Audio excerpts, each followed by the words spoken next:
और झारखंड सहित राजधानी रांची में आज ऐसे कौन कौन से मुद्दे हैं जो छाए रह सकते हैं, इसी पर ज्यादा बातचीत के लिए हमारे साथ लाइव जुड़ रहे हैं संवाददाता धनंजय मंडल। धनंजय, राजधानी रांची सहित झारखंड में ऐसे कौन कौन से आज मुद्दे हैं जो छाए रह सकते हैं? देखिए प्रिया, आज अगर बात करें तो तमाम खबरें एक एक करके मैं बताता हूँ। झारखंड से पूरे रांची में जो मेन खबरें उसके बारे में डिस्कस करता हूँ, बताने जा रहा हूँ। देखिए, पहले तो एक खबर ईडी से शुरुआत करते हैं। पूर्व मुख्यमंत्री हेमंत सोरेन का आज 7वां दिन है। कल भी पूछताछ की गई है और आज फिर सुबह करीबन 11 बजे के बाद मेडिकल, हर दिन मेडिकल की टीम पहुंचती है, मेडिकल जांच होती है, उसके बाद उनसे पूछताछ की जाती है। साथ साथ आधे घंटे का टाइम दिया गया। परिवार वालों एडवोकेट से मुलाकात भी कर सकते हैं ईडी कार्यालय में। आधा घंटे का जो टाइम है उसके हिसाब से वो पूछताछ चल रही है और उसमें कई तथ्य निकल के आ रहे हैं पूछताछ में। हालांकि पूर्व मुख्यमंत्री हेमंत सोरेन तथ्यों से इनकार कर रहे हैं, ईडी जो दस्तावेज दिखा रहे हैं उनसे इनकार कर रहे हैं, लेकिन जो पूछताछ चल रही है सिलसिलेवार ढंग से पूछताछ चल रही है। और इसमें हम अब देख पाएंगे कि कई लोगों को ईडी ने समन जारी कर दिया है। जो मैंने बता रहा था कि कई जो संपत्तियां मिली है, कई दस्तावेज मिले थे, एक एक करके बैक टू बैक ईडी कार्यालय में बुलाया जाएगा, उनसे पूछताछ की जाएगी, क्रॉस चेक किया जाएगा।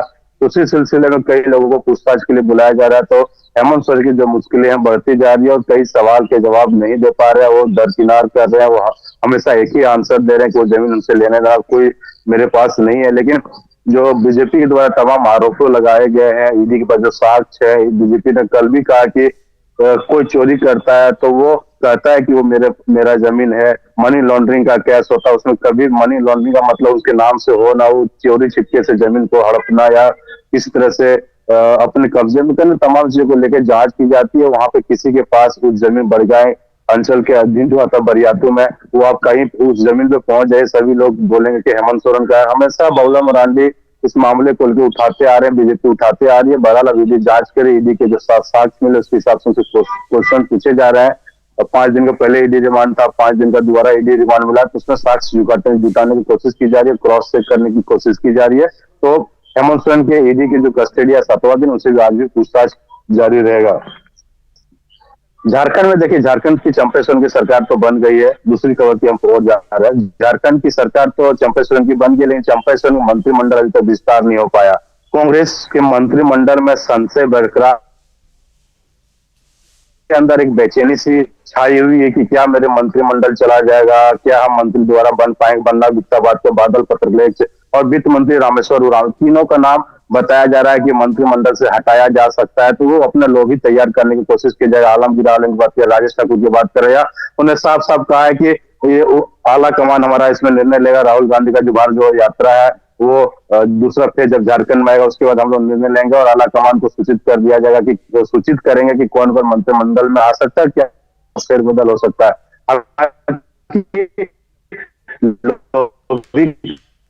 झारखंड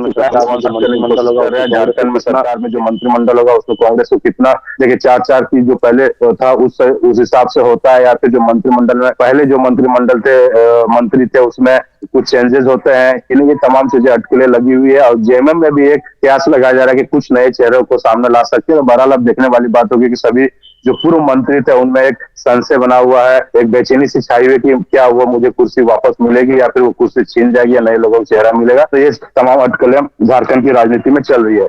इसी खबर की बात करें, देखिए कल राज्यपाल ने न्यूज एजेंसी और पत्रकारों से बात करते हुए साफ साफ कहा कि हमारे राज्यपाल के ऊपर जो गवर्नर के राजभवन के ऊपर जो आरोप लगे थे, जेएमएम के द्वारा जो आरोप लगाए जा रहे थे या पूर्व मुख्यमंत्री द्वारा कहा जा रहा था, उसमें मेरे गिरफ्तारी में राजभवन का हाथ है। तो इन तमाम सवालों के जवाब देते हुए राज्यपाल ने साफ साफ कर दिया कि राज्यपाल से कोई भी मंशा नहीं है, झारखंड की सरकार को अस्थिर करने की कोई मंशा नहीं थी। और उसमें एक एक करके बात जो सामने आई है जो पत्रकारों का है, हमने लोकतांत्रिक मापदंडों के सख्ती से पालन किया है और राजभवन के अधिकारियों का दुरुपयोग नहीं किया है, पहला जो उन्होंने साफ साफ कहा। दूसरी बात है, झारखंड सरकार बनाने को प्रक्रिया में देरी हुई लेके बिहार सरकार जो नीतीश कुमार की तुलना करना गलत है। जो लोग आरोप लगा रहे थे कि बिहार में तुरंत सरकार जाती है, रिजाइन देते हैं, तुरंत सरकार बन जाती है, तो वो आरोपों को भी दरकिनार करते हुए राज्यपाल सीपी राधाकृष्णन ने अपने बातों को प्रमुखता से रखा है। मैं झारखंड का विकास चाहता, हो सकता है इसमें देरी हो, लेकिन मैं चाहता हूं कि झारखंड एक अव्वल राज्य में आए। राजभवन की कोई भी गलती नहीं है, राजभवन की कोई भी गलत मंशा से सरकार को बेदखल करने की नहीं है। और ये भी कहा, उन्होंने कहा कि देखिए राज्यपाल जो हेमंत सोरेन की जो गिरफ्तारी को लेकर उन्होंने राजभवन में कोई भी भूमिका से इनकार किया। उन्होंने कहा था कि ईडी, तो हेमंत सोरेन जब आए थे तो ईडी ने उनको हिरासत में उसी समय उन्होंने कहा था कि मैं इस्तीफा देना चाहता हूँ, और उन्होंने इस्तीफा दिया। तमाम, और ये भी कहा उन्होंने, जो देरी हुई है उसके बारे में भी कहा गया कि कई हमारे पास कॉल आए थे, अननोन नंबर से कॉल आए थे, कहा जा रहा था कि हम चंपेश्वर की सरकार में, इसीलिए थोड़ी सी टेक्निकल गतिविधियां में देरी हुई थी, हमें अपने कानूनों से राय लिया था, जिसके कारण कुछ दिन का देरी हुआ, कुछ घंटे के ज्यादा विलंब से सरकार बनाने का हमने न्योता दिया था। जैसे मुझे लगा कि सरकार न्योता देना चाहिए, हमने रात आनंद फानंद में सरकार बनाने के लिए, गठन के लिए जेएमएम के गठबंधन की सलाया और मैंने सरकार बनाने का न्योता दिया। तो राजभवन से तमाम जो आरोप लग रहे थे राजभवन ने सभी आरोपों को दरकिनार करते हुए एक एक सवालों के जो जेएमएम के द्वारा, कांग्रेस के द्वारा या फिर सरकार के द्वारा जो आरोप लगाए जा रहे थे, सब आरोपों को एक एक सिलसिलेबद्ध ढंग से उन्होंने राजभवन की तरफ से जानकारी दी गई। राज्यपाल ने खुद मीडिया से संबोधित करते हुए तमाम आरोपों को दरकिनार करते हुए अपनी स्टेज जो स्टैंड है उसने क्लियर कर दिया है। अब बहरहाल अब देखने वाली बात होगी राज्यपाल के बयान के बाद सरकार का क्या प्रतिक्रिया आती है, सरकार का क्या उसमें रहता है। अगर हम दूसरी और खबर की बात करें, देखिए चतरा में जो नक्सली मुठभेड़ हुआ है, नक्सली में जो जवान शहीद हो गया है, उसमें सियासी हलचल भी तेज हो गई। बीजेपी और आसू प्रमुख सुदेश महतो ने भी इसमें सवाल खड़ा कर दिया, और जो जांच में जानकारी में आई कि जो जवान गए थे वो लाठीधारी थे, बंदूकधारी नहीं थे, तो सवाल खड़ा कर दिया कि नक्सली मुठभेड़ जब वहां पे गए पहुंचे थे उस छानबीन में, क्यों उनको हथियार नहीं दिया गया था। हथियार जब नक्सली मुठभेड़ होता था, हथियार लेके जाते, लाठीधारी को क्यों भेजा गया था। तमाम सवाल अब खड़ा हो रहे हैं, राजनीतिक पार्टी अपने अपने तरीके से सवाल खड़ा कर रही है। लेकिन दो जवानों ने जो शहीद हुए हैं उनकी संवेदना व्यक्त करते हुए सरकार ने कहा हर संभव मदद करेंगे, जो भी सरकार के द्वारा उपयोग हो सकता है उन लोगों को सहायता मुहैया प्रदान करने की कोशिश की जाएगी। अब बहरहाल देखने वाली बात होगी कि आगे इसमें क्या प्रतिक्रिया बनती है। अब दिल्ली में जो हेमंत सोरेन की गाड़ी जो बरामद की गई थी, उस गाड़ी में एक नया सिलसिलावार उसमें शामिल हो गया है। धीरज साहू जो कांग्रेस के राज्यसभा सांसद है, अब उनके फ्लैट से जो जानकारी निकल के आ रही है कि वो गाड़ी, जो सोर्सेस से जानकारी में, वो गाड़ी अब धीरज साहू से लिंक हो रहा है, धीरज साहू की गाड़ी बताया जा रहा है। बहरहाल अब इसमें जांच का विषय, जांच कर रही है, और कई दस्तावेज उनके फ्लैट से मिले हैं। तो उसमें ये भी मेडिकल है, एरोप्लेन का जो बोर्डिंग पास मिला है धीरज साहू के नाम से मिला है। तमाम जो दस्तावेज, कुछ दस्तावेज मिले धीरज साहू को मिला। तो धीरज साहू को 10 तारीख को जो ईडी ने अपने पूछताछ के लिए बुलाया ईडी कार्यालय,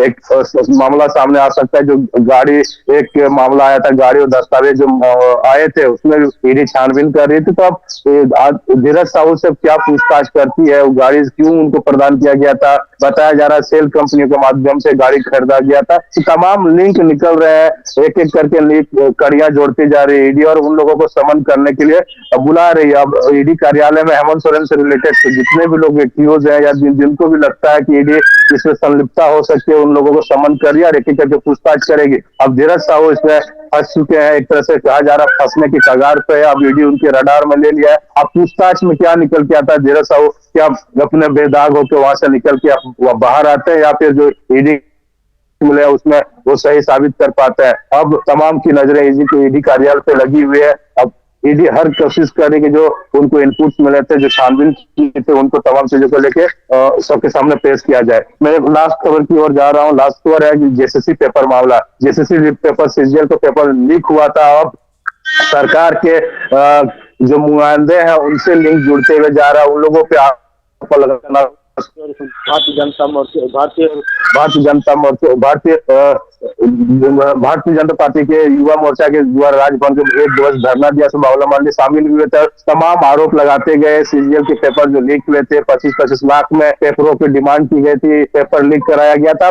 तमाम सवालों के लेके सरकार से एसआईटी टीम गठित कर दिया। उन्होंने एसआईटी टीम पर भी सवाल खड़ा दिया। बोले बताया जा रहा है कि डीएसपी रैंक के जो अधिकारी, इसमें अगर जांच करें तो डीएसपी तो क्या सरकार से नीचे अधिकारी होते, सरकारी सरकार जो है इसमें क्या जांच कर पाएगी? अगर छोटे अधिकारी इसमें जांच में दायरे में आ रहे हैं और बड़े बड़े जो माफिया, बड़े बड़े सरकार प्रशासन के लोग हैं इसमें जुड़े हुए, तो ये जांच नहीं हो सकता है। इसलिए हम सीबीआई की जांच मांग करते हैं। बाबूलाल मरांडी और बीजेपी तमाम पार्टी आसू पार्टी सीबीआई जांच की मांग कर रही है और CGL paper JCC paper leak मामले में जो युवाओं को धोखा देने का जो आरोप लग रहा है सरकार का, उस पर निष्पक्ष जांच करने की मांग कर रही है। साथ ही साथ कार्मिक विभाग को और डीजीपी को जेसीसी के द्वारा लेटर लिख के जानकारी दे दी गई है। तमाम जो जेसीसी पेपर के मामले को लेकर पूछा गया था वो अपने लेटर में कल भेजा गया। अब देखने वाली बात होगी झारखंड सरकार पुलिस क्या निर्णय लेती, लेकिन ये एक राजनीतिक तरीके से युवाओं में रोज देखा जा रहा है। युवा भी इसमें सम्मिलित होकर प्रदर्शन कर रहे हैं सब जगह पे और जांच की मांग कर रहे हैं और उसमें एक कार्रवाई करने की मांग की जा रही है। ये तमाम जो झारखंड और रांची से लेकर तमाम बड़ी खबरें थे जो आपको रूबरू कराया। बैक टू यू प्रिया। धनंजय, आपने हमें पहली खबर की हमें जानकारी दी थी, ईडी के बारे में थी। हेमंत सोरेन ईडी के कार्यालय में फिलहाल उनसे पूछताछ चल रही है, ईडी के हिरासत में है। तो अब जो नया मामला उठकर आया है कि कहीं ना कहीं धीरज साहू से उनका कनेक्शन दिखाया जा रहा है। BMW कार जो बरामद हुई थी दिल्ली उनके आवास से, उसका कहीं ना कहीं जोड़ धीरज साहू से दिखाया जा रहा है और ऐसा अब माना जा रहा है कि धीरज साहू के यहाँ से जो कैश बरामद हुए थे, इस पूरे मामले पर अब ईडी छानबीन फिर से शुरू कर रही है।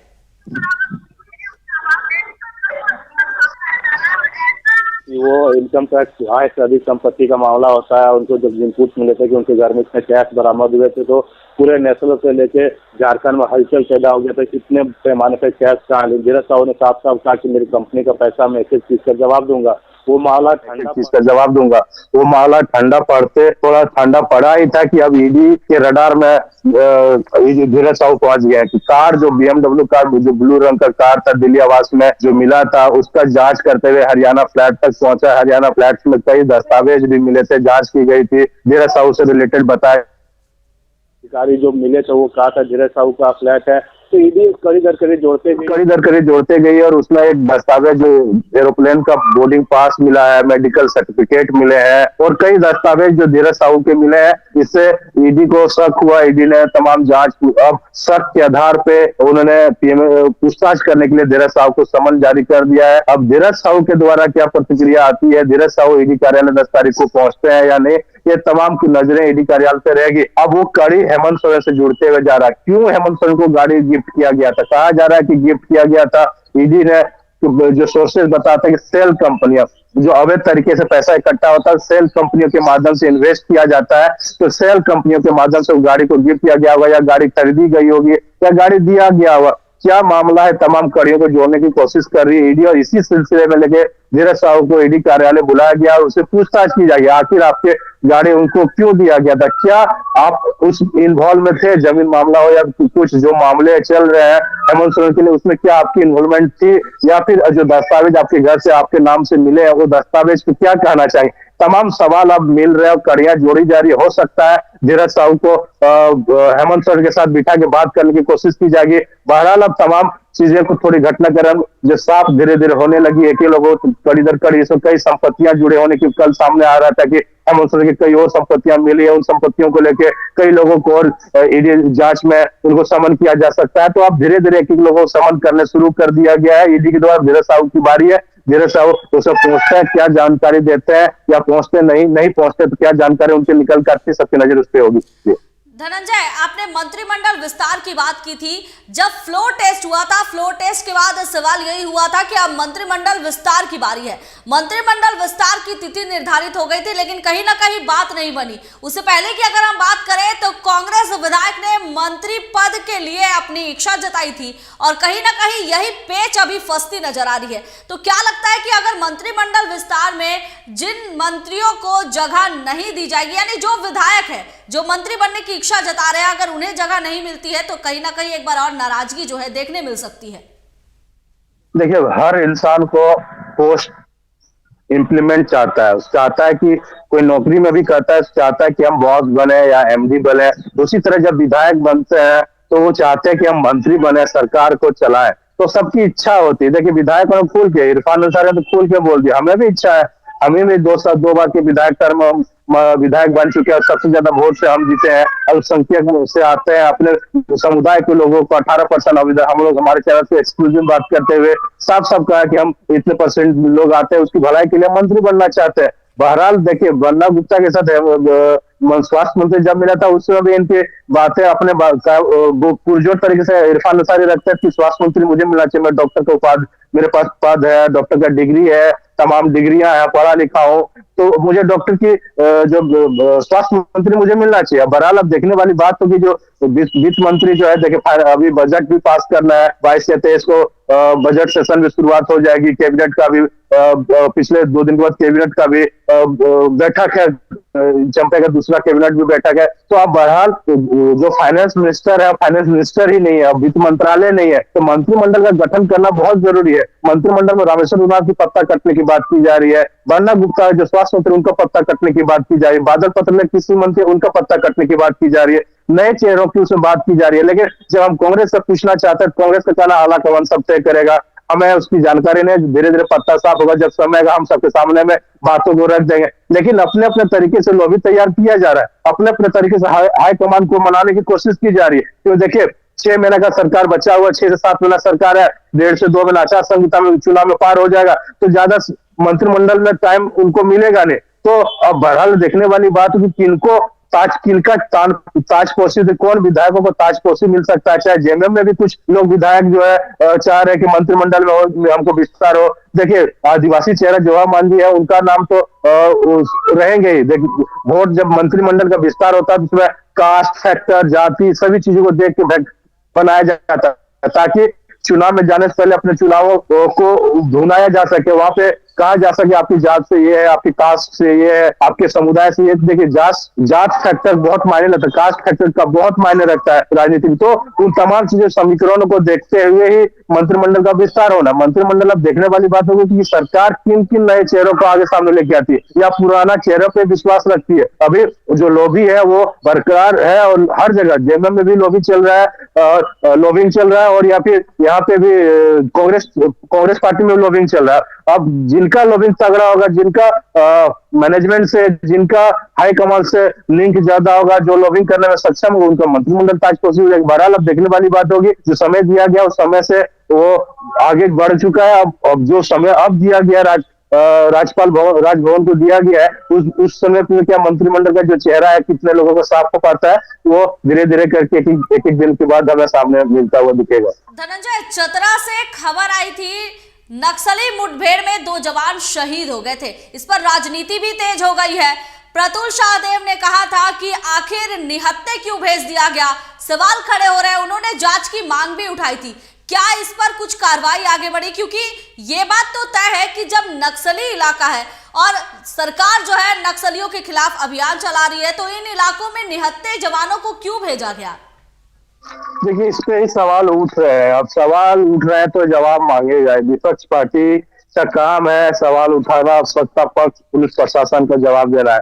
अब बहरहाल देखने वाली बात होगी, इसमें जांच चल रही है।